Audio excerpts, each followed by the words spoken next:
PBB kutuk kekejaman Israel langgar undang-undang antarabangsa.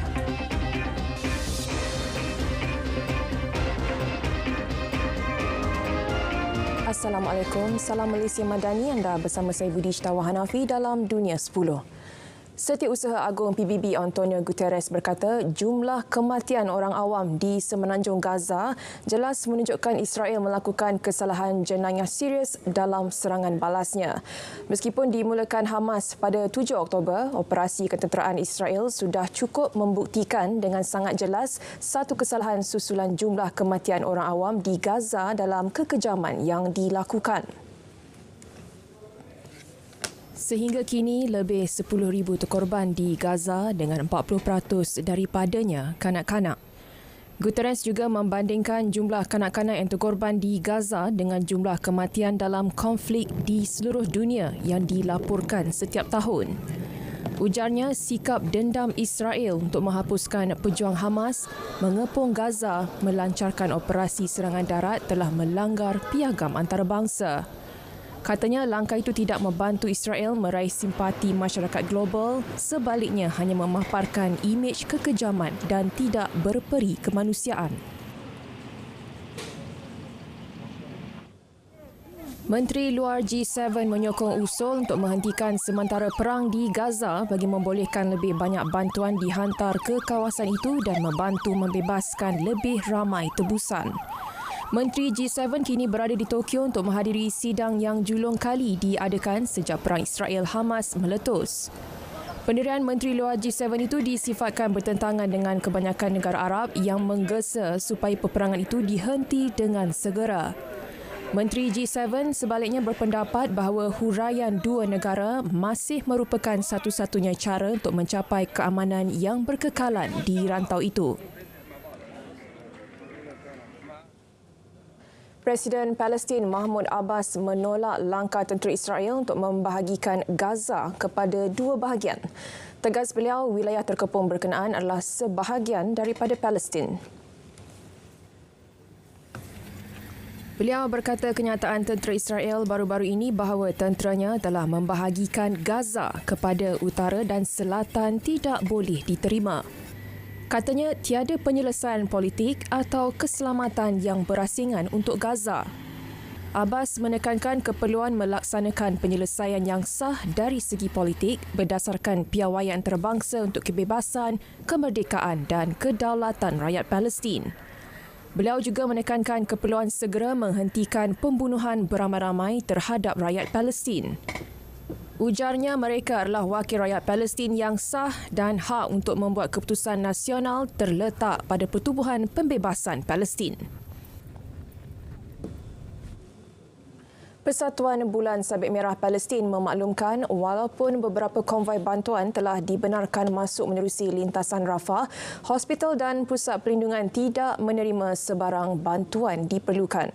Walaupun ratusan trak bantuan kemanusiaan telah dibenarkan memasuki Gaza dari Mesir sejak 21 Oktober lalu, bantuan itu jauh daripada memenuhi keperluan yang semakin meningkat.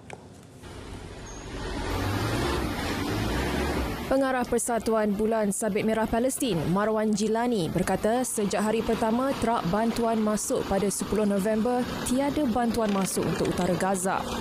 Ujarnya Hospital Al-Shifa, Hospital Indonesia, Hospital Al-Quds dan semua pusat perlindungan orang ramai di utara tidak menerima sebarang bantuan. Selain itu, situasi sangat terdesak di Hospital Al-Quds di Tel Al-Hawa di mana terdapat pesakit yang memerlukan penjagaan rawatan dan kira-kira 14,000 individu mencari perlindungan. Malah, situasi di beberapa hospital di Gaza juga menjadi tidak tenteram apabila institusi kesihatan kini menjadi kawasan sasaran serangan rejim Zionis Israel.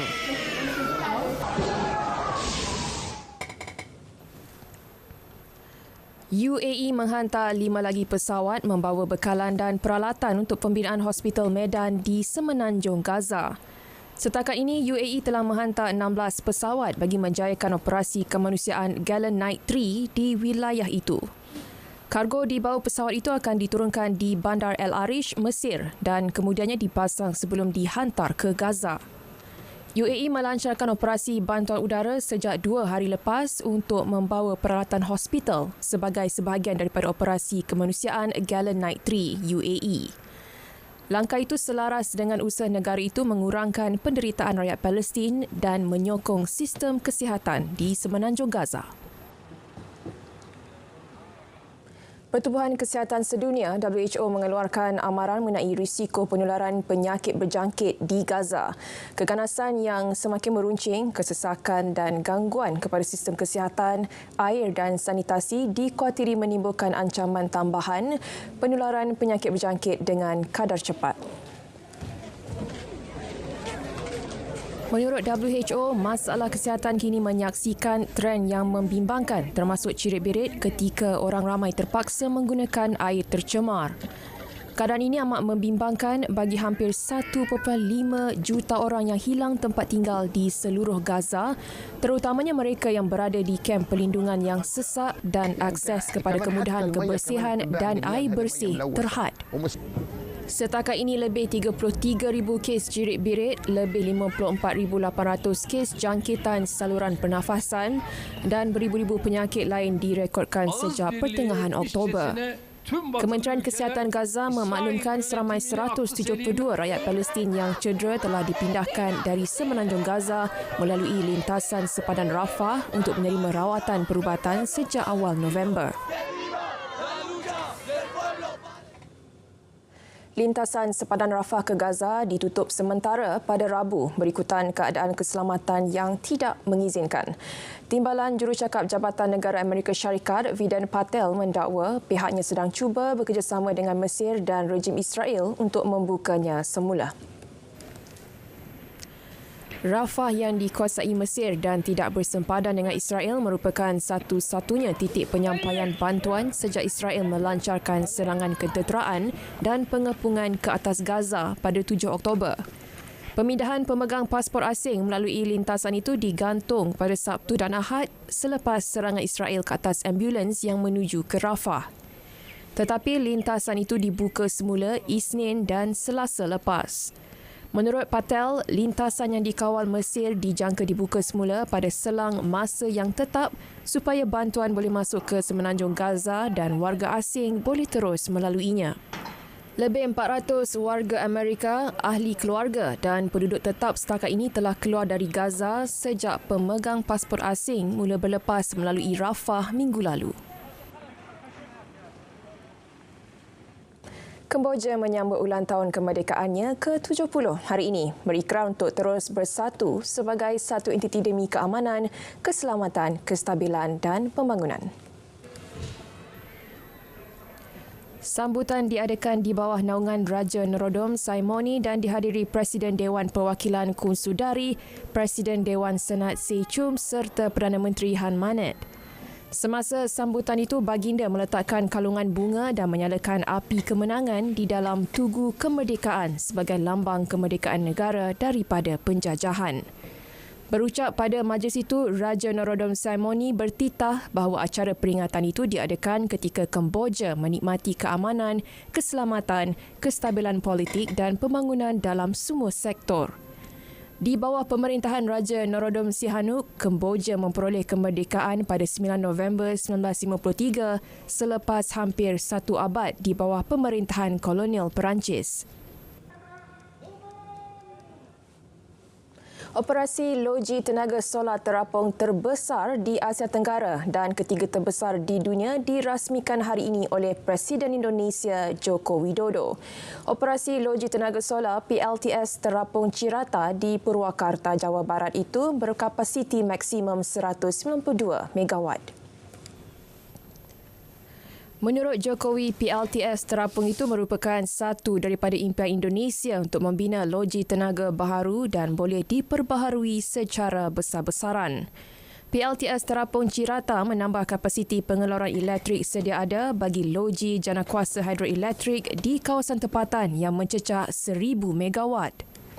Ketua negara itu juga menyambut baik kehadiran PLTS dan loji janakuasa hidroelektrik di Cirata yang dijangka menjadi sumber bekalan tenaga hijau.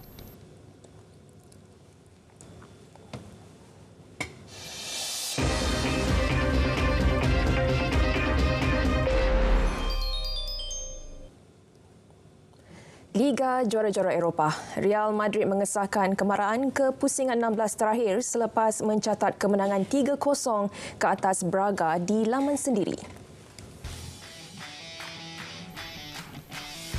Pemegang rekod 14 kali juara Eropah itu mengutip 12 mata untuk kekal mendahului kumpulan C dengan berbaki 2 perlawanan lagi.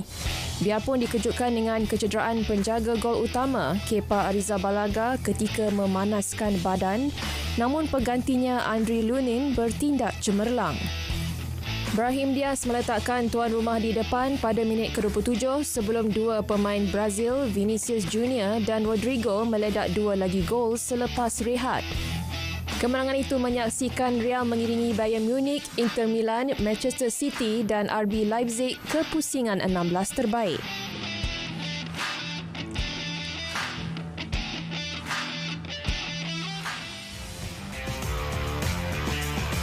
Sementara itu, Arsenal semakin hampir melayakkan diri ke peringkat kalah mati selepas kemenangan 2-0 ke atas Sevilla di Stadium Emirates. Jaringan Leandro Trossard dan Bukayo Saka memastikan kemenangan ketiga The Gunners sekaligus kekal menerajui kumpulan B dengan 9 mata. Kelab utara London itu hanya memerlukan 1 mata daripada baki 2 perlawanan menentang Lens dan PSV Eindhoven untuk layak ke pusingan seterusnya.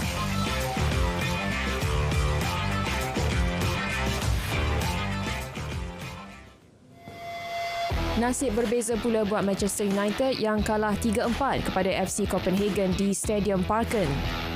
United bermula garang apabila mendahului 2-0 menerusi jaringan Rasmus Hojlund pada awal babak pertama. Namun rentak permainan mereka mula berubah selepas Marcus Rashford dilayangkan kad merah.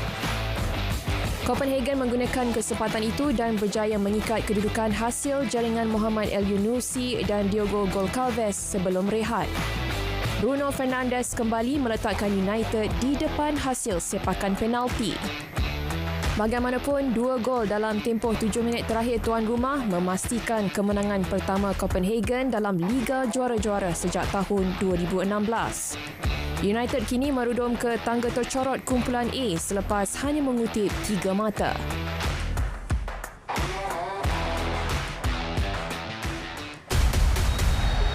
Dengan misi mesti menang, semangat perjuangan terus diledakkan dalam setiap pertembungan. 14 pasukan, satu sorakan. Liga Super 2023 bersama kami di RTM, rakan penyiar MFL Liga Malaysia 2023. Malaysia terus beri sokongan dan bantuan selain berdoa untuk rakyat Palestin yang ditindas Zionis. Dari sungai hingga ke segara, Palestin pasti merdeka. Berita dunia berakhir di sini. Saya Budi Tawa Hanafi, Malaysia Madani, tekad perpaduan pengharapan. Assalamualaikum dan salam.